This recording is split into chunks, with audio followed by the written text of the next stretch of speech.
Jake Morrison looked out the window of the starship Terra Nova and saw something that made his heart beat faster.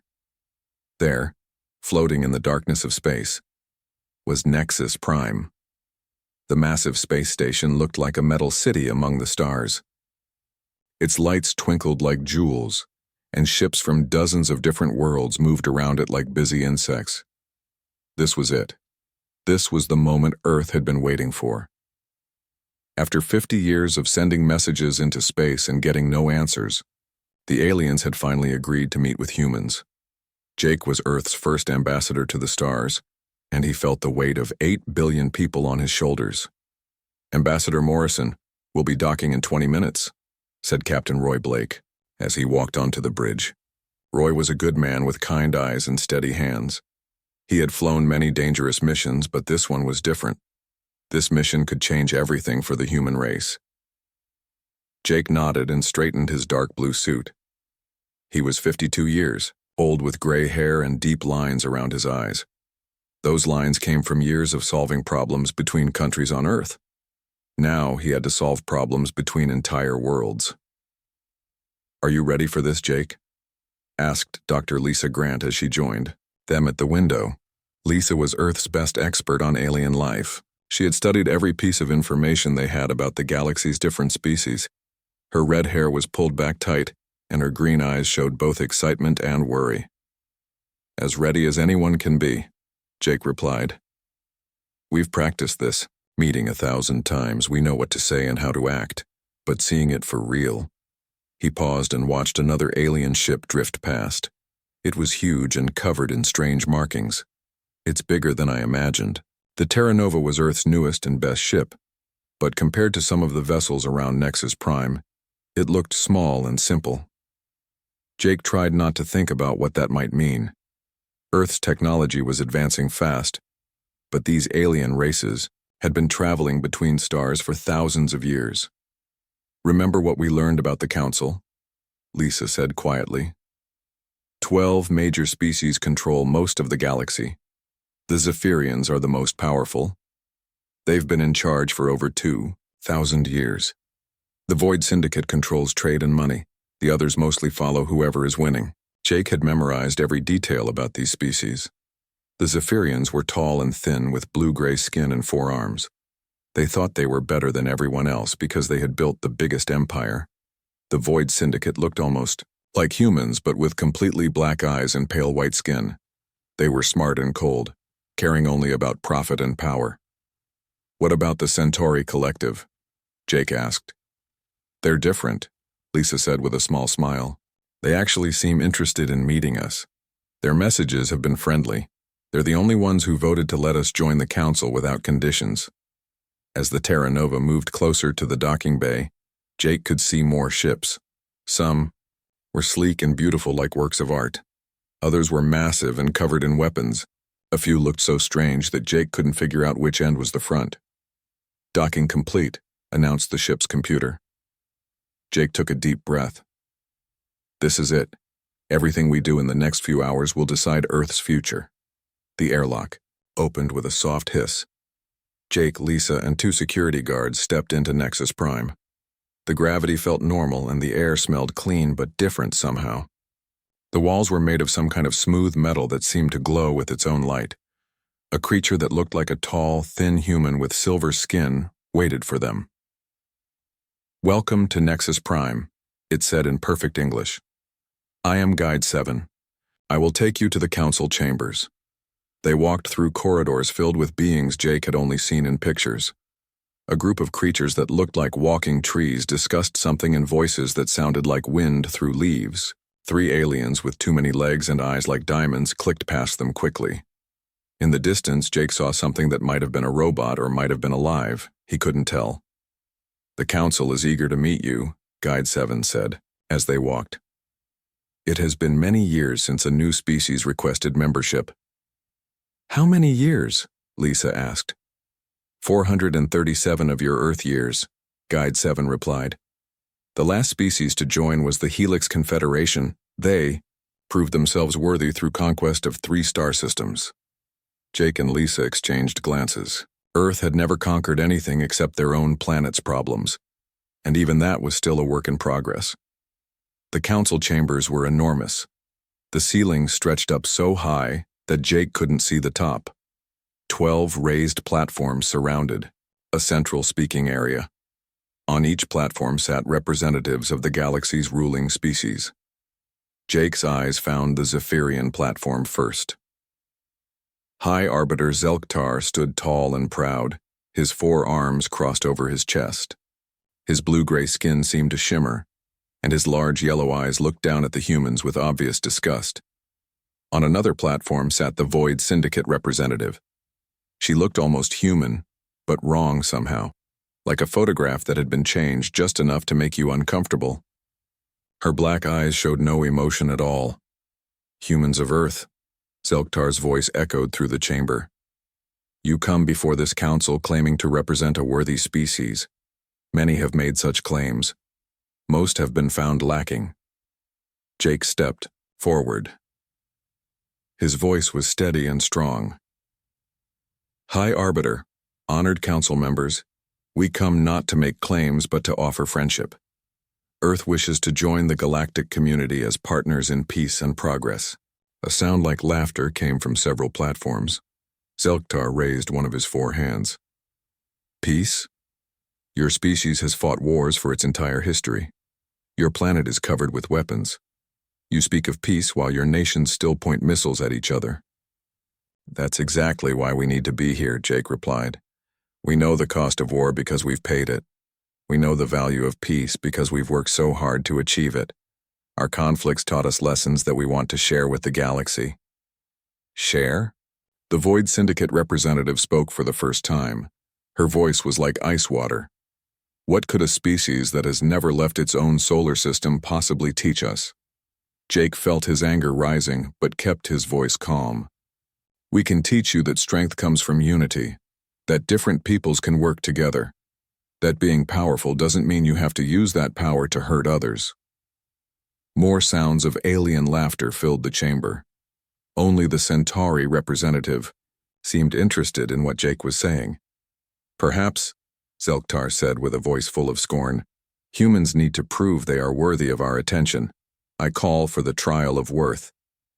The chamber fell silent. Even Guide 7 seemed surprised. Lisa grabbed Jake's arm. What's the trial of worth? She whispered. I don't know, Jake whispered back. It wasn't in any of our briefings. Zelktar smiled, showing teeth like sharp crystals.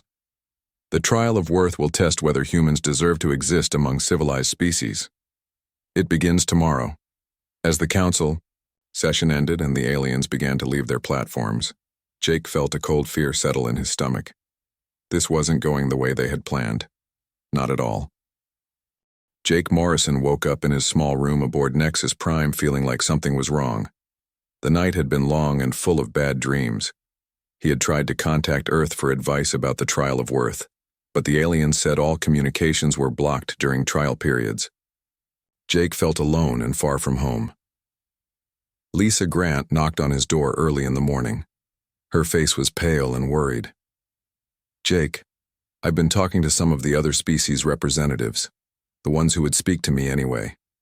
The trial of worth isn't what we thought. What do you mean? Jake asked as he put on his ambassador uniform. It's not really a trial to prove we're worthy, Lisa said quietly. It's more like a trap. The last species that faced this trial was destroyed completely. Their entire civilization was wiped out. Jake felt his stomach drop. Why didn't anyone tell us this before? Because most species don't know. The Zephyrians and the Void Syndicate control all the information. They only use this trial when they want to get rid of a species permanently. Before Jake could respond, Guide 7 appeared at their door. Ambassador Morrison, the council is ready for you. Jake and Lisa walked through the corridors of Nexus Prime. Today the station felt different, colder. The other aliens they passed looked away or whispered among themselves. Some pointed at the humans with expressions that looked like pity. The council chambers had been changed overnight. What was once a meeting room now looked like a courtroom. The platforms where the council members sat were higher than before, and bright lights shone down on the central area where Jake would have to stand. Captain Roy Blake watched from the observation deck above. His jaw was tight with anger. "This isn't right," he said to his communications officer. "This whole thing smells like a setup." "Sir, should we contact Earth?" the officer asked. "They're jamming our long-range communications," Roy replied. "But keep trying. If something happens to the ambassador, Earth needs to know immediately." Down in the chamber, Jake stood alone in the circle of light. All 12 council members stared down at him. High Arbiter Zelktar held a large device that hummed with energy. "Human Jake Morrison," Zelktar announced, "you stand accused of representing a dangerous and violent species. The evidence will now be presented." The chamber's walls lit up with images from Earth's history. But these weren't the images Jake expected. The aliens had twisted everything. They showed Earth's wars, but not the peace treaties that ended them. They showed weapons, but not the hospitals and schools built afterward. They showed conflicts, but not the people working together to solve problems. "Look at this planet of violence," Zelktar said as images of old battlefields filled the screens. "Humans have killed millions of their own kind. They have poisoned their air and water. They build weapons that could destroy their entire world." Jake stepped forward. "That's not the whole truth. Yes, we've made mistakes. Yes, we've fought wars. But we learned from them. Those wars taught us that fighting only brings pain. That's why we came here seeking peace." "Peace?" The Void Syndicate representative laughed. "Your planet still has armies. Your nations still compete with each other. You bring conflict wherever you go." "We bring hope," Jake said, his voice getting stronger. "We've survived things that would have destroyed other species. We've learned to work together despite our differences. We've taken a world torn by war and built something better." Jake looked up at each council member as he spoke. "Every species here has a history of conflict. The Zephyrians conquered dozens of worlds to build their empire. The Void Syndicate has caused economic wars that starved entire populations. But you've all grown beyond that. You've all learned to be better. Why can't you give humans the same chance?" For a moment, the chamber was quiet. The Centauri representative leaned forward, seeming interested in Jake's words. Even some of the other council members looked thoughtful. But Zelktar raised all 4 of his arms. "Enough. The human speaks well, but words mean nothing. Actions are what matter, and human actions show only violence and destruction." More images appeared on the screens. These were even more twisted than before. The aliens showed pictures of human cities but made them look like military bases. They showed human exploration ships but called them invasion fleets. They took every good thing humans had done and made it look evil. "This is not fair," Jake said, his voice filled with emotion. "You're not showing the truth. You're showing lies designed to make us look bad." "We show reality," Zelktar replied coldly. "Humans are a plague that will spread across the galaxy if allowed to survive. They will bring war and destruction to every world they touch." Jake felt desperation rising in his chest. "Please just listen. Give us a chance. Let us prove that humans can be good neighbors. Let us show you what we can really do." "You will show us," Zelktar said with a cruel smile. "You will show us by serving as an example to any other violent species that might threaten galactic peace." The High Arbiter raised the humming device. Jake could see now that it was some kind of weapon. A weapon designed to kill. "The Council finds the human species guilty of being a threat to galactic civilization," Zelktar announced. "The sentence is immediate termination of their representative and a warning to their homeworld to never leave their solar system again." "Wait," Jake shouted. "This isn't justice, this is murder." "This is necessary," Zelktar replied. Up in the observation deck, Captain Roy Blake was frantically working his communicator. "Emergency message to Earth. They're going to kill the ambassador. They're going to—" His words were cut off as the aliens activated their jamming signal even stronger. Jake looked up at the observation deck and saw Roy's desperate face. He thought about Earth, about all the people who had believed in this mission. He thought about his wife Sarah waiting for him at home. He thought about the children who would grow up thinking the stars were full of enemies instead of friends. "My name is Jake Morrison," he said in a clear, strong voice. "I represent the human race. We came here in peace. We wanted to be your friends. If you kill me, you're not destroying a threat. You're destroying hope. Zelktar pointed the weapon at Jake. Goodbye, human. The device made a sound like screaming metal. Energy filled the air around Jake. He felt his body beginning to dissolve molecule by molecule. The pain was beyond description, but Jake held on to one thought. Somehow, Earth would know what happened here. Somehow, there would be justice, as Jake Morrison died. His last words echoed through the chamber. Earth will remember. The weapon finished its work. Where Jake had stood, there was nothing but empty air. The council members began to leave their platforms, satisfied with their work. They had eliminated another potential threat to their power. They had shown the galaxy what happened to species that challenged them. High Arbiter Zelktar smiled as he put away his weapon. Send a message to the human homeworld, he told Guide 7. Tell them their ambassador died because their species is unworthy. Tell them to never leave their system again, or they will share his fate. But something the aliens didn't know was happening high above the station. Captain Roy Blake had managed to get one message through their jamming, a single, powerful transmission that would reach Earth in seconds instead of months. The message was short. Ambassador Morrison executed. Repeat. Ambassador Morrison executed. Hostile intent confirmed. God help us all. On Earth, in a secure facility hidden beneath the Rocky Mountains, computers received Blake's message. Alarms began to sound. Red lights flashed in corridors that had been dark for decades. President.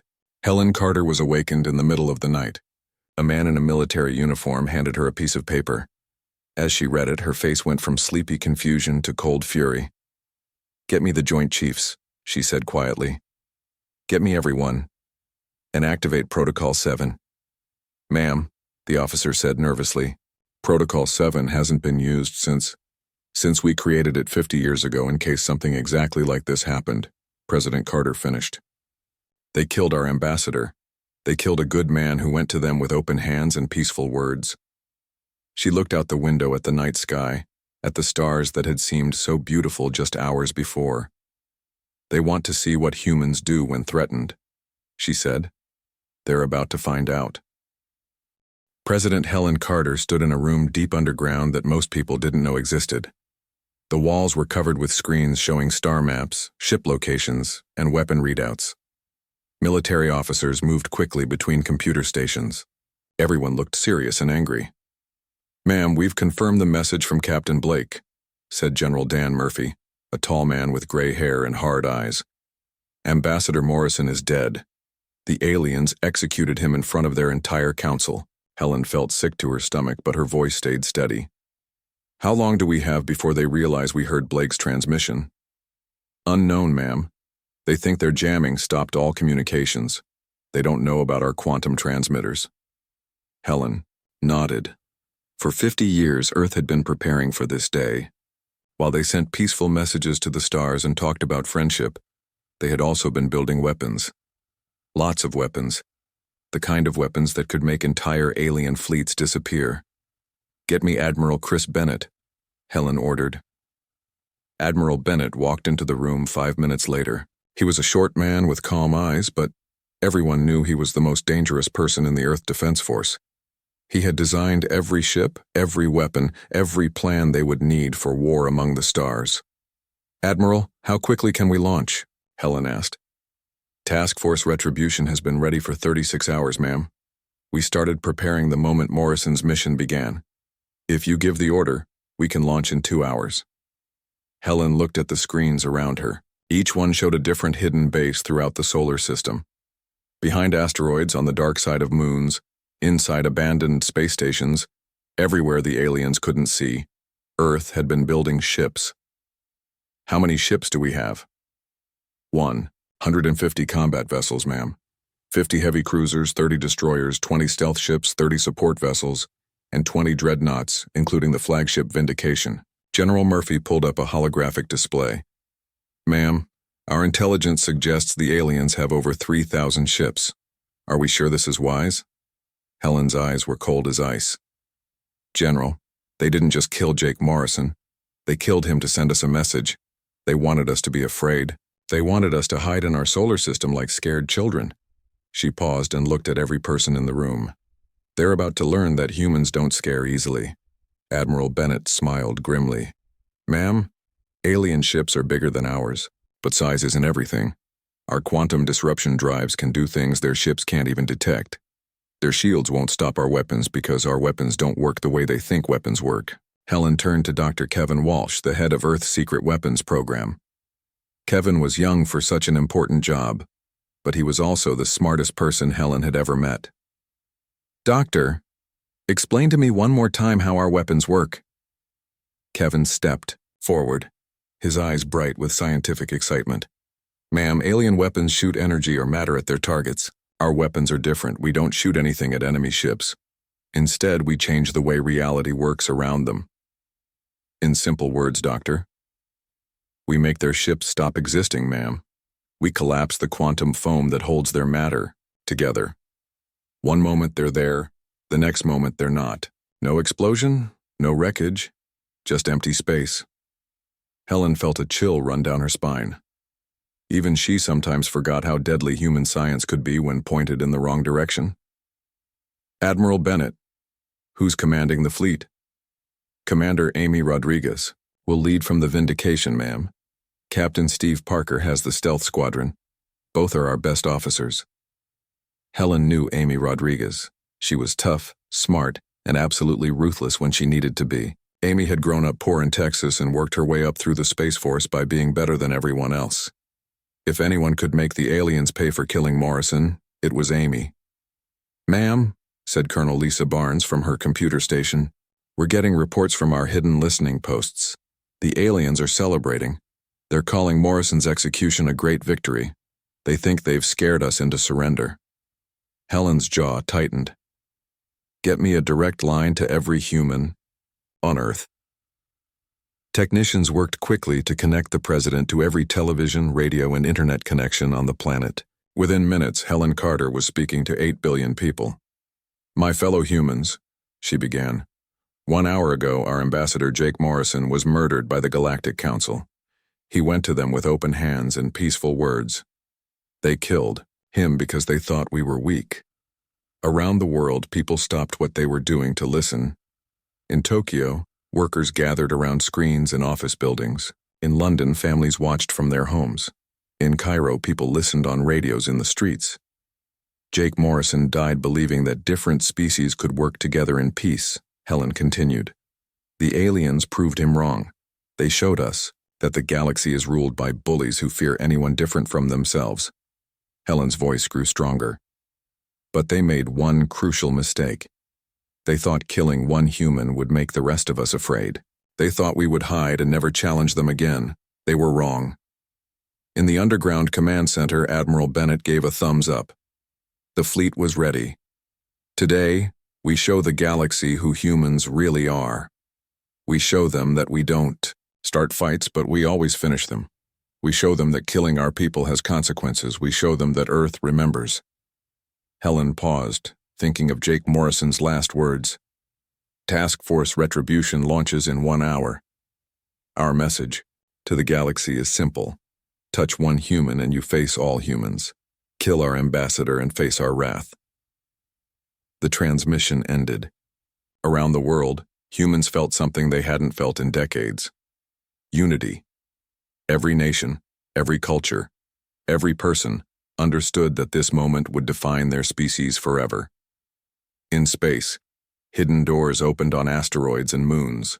Ships that had waited in darkness for 50 years powered up their engines. The vessels were sleek and black, designed to move through space like deadly shadows. Commander Amy Rodriguez stood on the bridge of the Vindication. The ship was massive, bristling with weapons that could unmake reality itself. Around her, the crew worked with quiet efficiency. They knew what they had to do. All ships, this is Commander Rodriguez, she said into her communicator. Jake Morrison went to the stars to make friends. Instead, he found enemies. Today, we make sure those enemies regret their choice. Captain Steve Parker responded from his stealth destroyer Ghost Protocol. Ma'am, Stealth Squadron is ready. We'll Hit them before they know we're there. Remember, everyone, Amy said. We're not conquerors. We're not murderers. We're humans seeking justice for one of our own. Fight hard, fight smart, and make sure Jake Morrison's death means something. The fleet began to move. 150 ships accelerated toward the edge of the solar system. Behind them, Earth watched and waited. Ahead of them lay Nexus Prime and the aliens who thought humans were weak. Admiral Bennett watched from Earth as his ships disappeared into hyperspace. God help them, he said quietly. They have no idea what's coming. President Helen Carter stood at the window looking up at the stars. Jake, she whispered, we're coming. The galaxy had executed a human envoy. Earth's revenge was about to be instant. High Arbiter Zelktar was enjoying his morning meal when the alarm started screaming. The Zephyrian commander dropped his food and ran to the nearest communication station on Nexus Prime. What he saw on the screens made his 4 hearts stop beating for several seconds. Impossible, he whispered. Space around Nexus Prime was suddenly full of human ships. They had appeared from nowhere like deadly ghosts. The alien sensors hadn't detected them coming. One moment the space was empty, the next moment it was filled, with black warships that seemed to absorb light instead of reflecting it.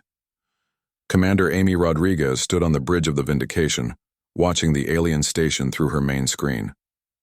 The massive space station looked smaller now, less impressive.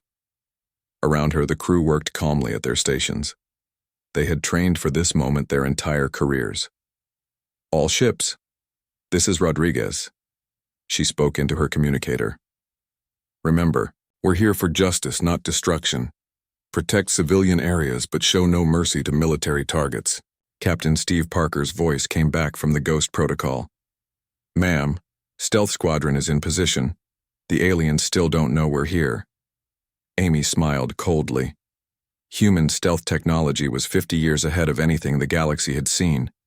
Their ships could phase in and out of normal space, becoming invisible to alien sensors.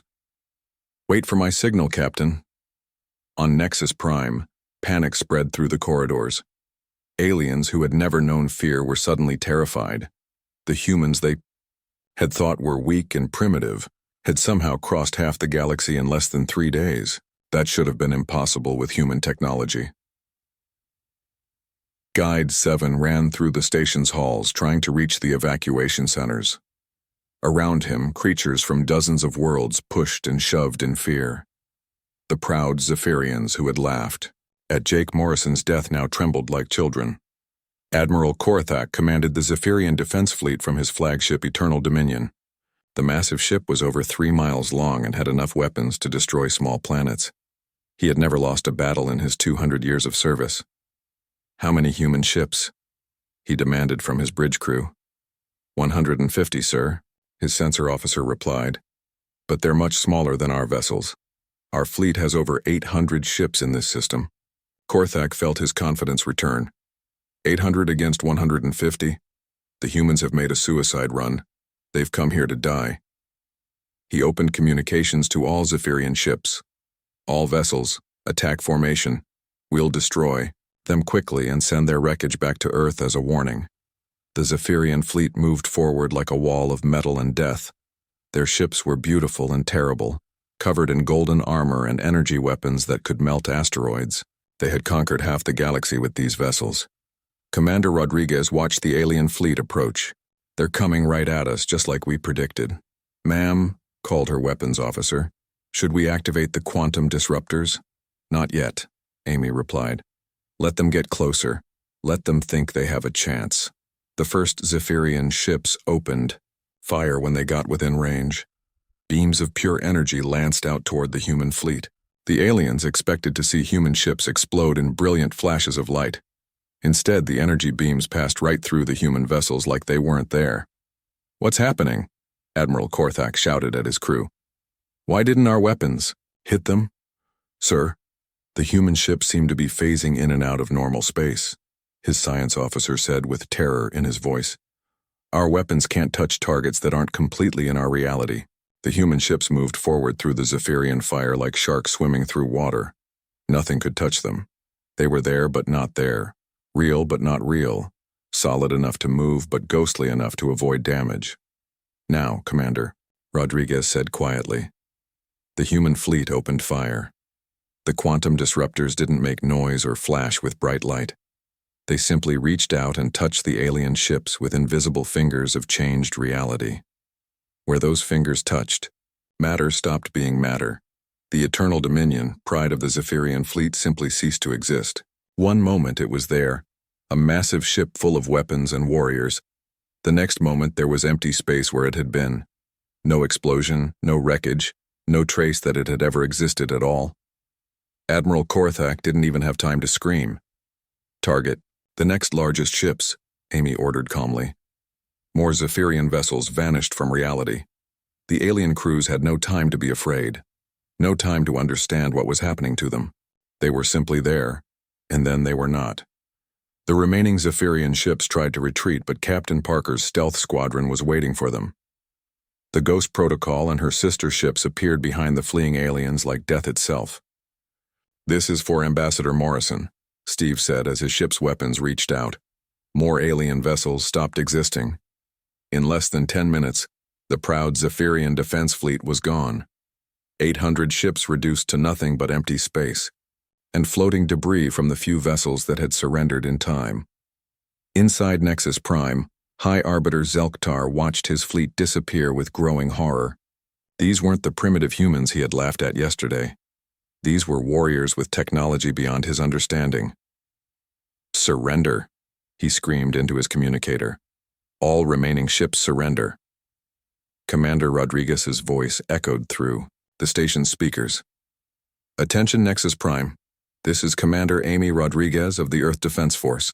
Your fleet has been destroyed. Your station is surrounded. You have two choices: surrender unconditionally or join your ships in non-existence."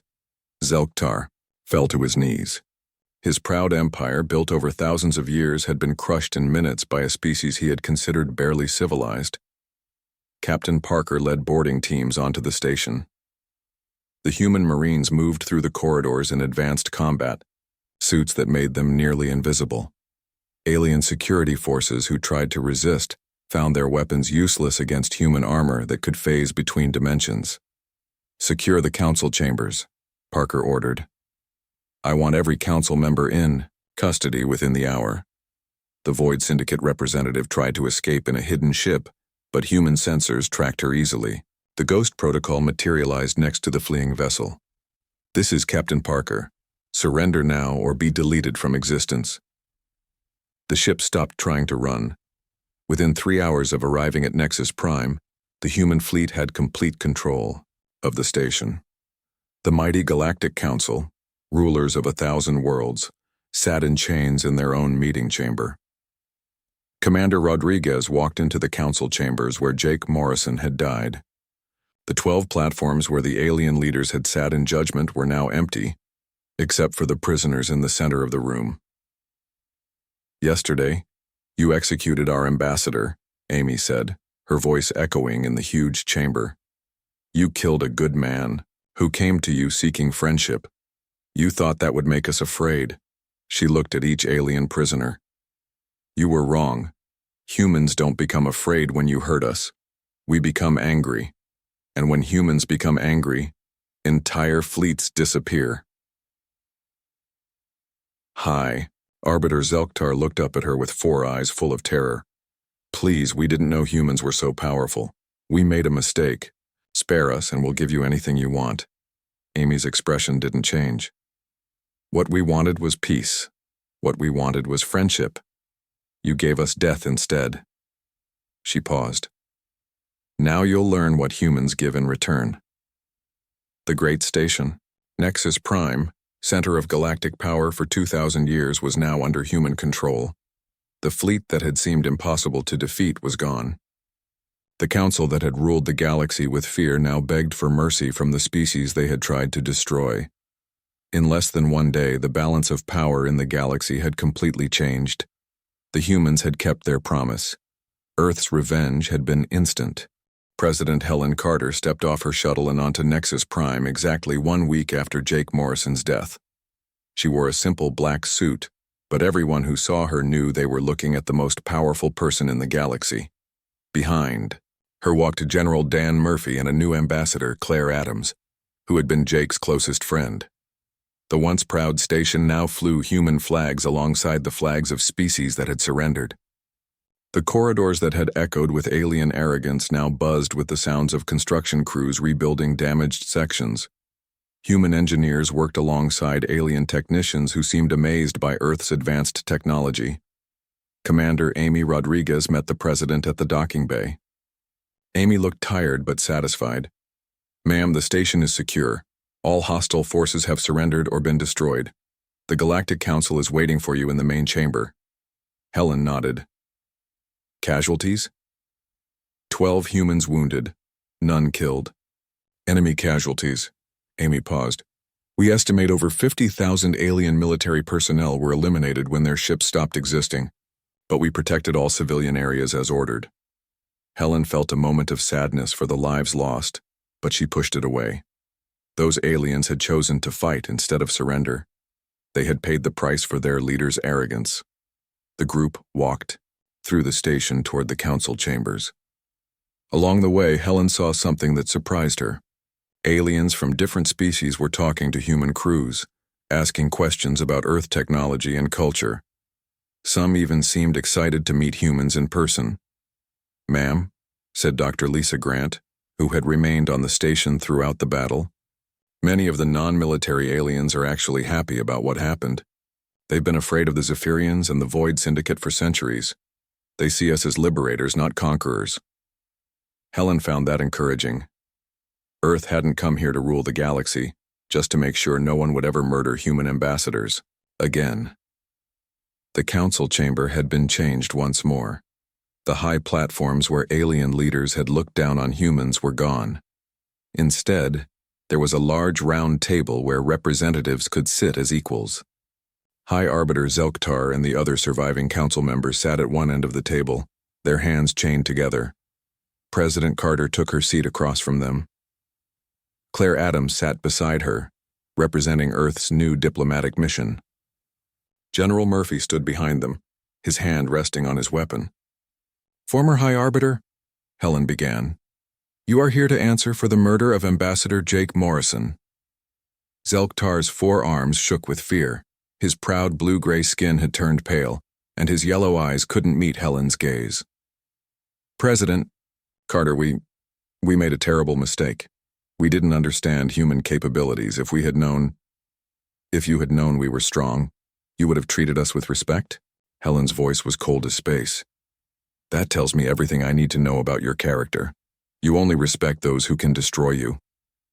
The Void Syndicate representative, her black eyes now showing fear instead of coldness, leaned forward. "What do you want from us? Money, territory? We can give you anything." "What we wanted was friendship," Helen replied. "Ambassador Morrison came here with open hands and peaceful words. You killed him because you thought humans were weak. Now you know better." Claire Adams placed a document on the table. "These are Earth's terms for peace. They are not negotiable." Zelktar picked up the document with trembling hands and began to read. As he read, his eyes grew wider. "These terms, they would completely change how the galaxy is governed." "Yes," Helen said simply. "The old system is dead. You killed it when you murdered our ambassador." The terms were harsh, but fair. The Galactic Council would be dissolved and replaced with the Galactic Assembly, where every species had an equal voice regardless of their military power. The Zephyrian Empire would be broken up, with its conquered worlds given their freedom. The Void Syndicate's monopoly on trade would end, allowing free commerce between all species. Most importantly, any species that attacked diplomats or ambassadors would face immediate retaliation from the combined human fleet and any allies who chose to join them. "You're asking us to give up everything we've built over thousands of years," the Void Syndicate representative said. "We're asking you to stop being bullies," General Murphy said firmly. "We're asking you to treat other species the way you want to be treated." Helen stood up and walked to the large window that looked out into space. The human fleet was still there, Dark ships that reminded everyone what happened to those who chose violence over peace. "You have a choice," she said without turning around. "Accept these terms and help us build a galaxy where all species can prosper together, or reject them and face the consequences." Zelktar looked at the other council members. He saw fear in all their eyes. They had no choice, and they knew it. We accept your terms," he said quietly. Helen turned back to face them. "Good. But know this. If any of you ever again harm human diplomats, or the diplomats of any other species, we will not be so merciful next time." 6 months later, Helen Carter stood in a very different place. Instead of the cold metal of Nexus Prime, she was surrounded by the green hills of Earth. A new building had been constructed in New York, the headquarters of the Galactic Assembly. Ambassador Claire Adams walked up beside her.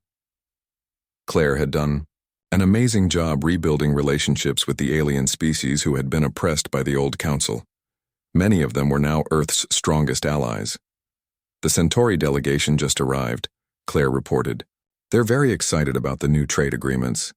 The Helix Confederation wants to establish cultural exchange programs. Even some former Zephyrian worlds are asking to join our alliance." Helen smiled. This was what Jake Morrison had dreamed, of different species working together for mutual benefit. "Any word from the former council members?" "High Arbiter Zelktar is now just another Zephyrian citizen. He's actually been helpful in the transition process. The Void Syndicate representative has started a legitimate business helping small species develop their economies." Helen nodded. People could change when given the right motivation. A statue stood in the center of the assembly building's main hall. It showed Jake Morrison with his hand extended in friendship, smiling the way he had when he believed the galaxy was full of potential friends. At the base of the statue were words that had become famous throughout the galaxy. Ambassador Jake Morrison. He sought peace among the stars and found enemies. His death awoke those who would ensure peace is never again met with violence. Every species that joined the Galactic Assembly had to make one promise. They would never again harm those who came in peace. They would never again mistake kindness for weakness. The galaxy had learned its lesson. Humans sought peace, but they were always prepared for war. Touch one human, and you faced all humans. Kill their ambassador, and their revenge would be swift and total. Jake Morrison's death had indeed changed everything. The galaxy was now a safer place for diplomats, for peaceful species, for anyone who believed that different peoples could work together. Earth had kept its promise. Justice had been served.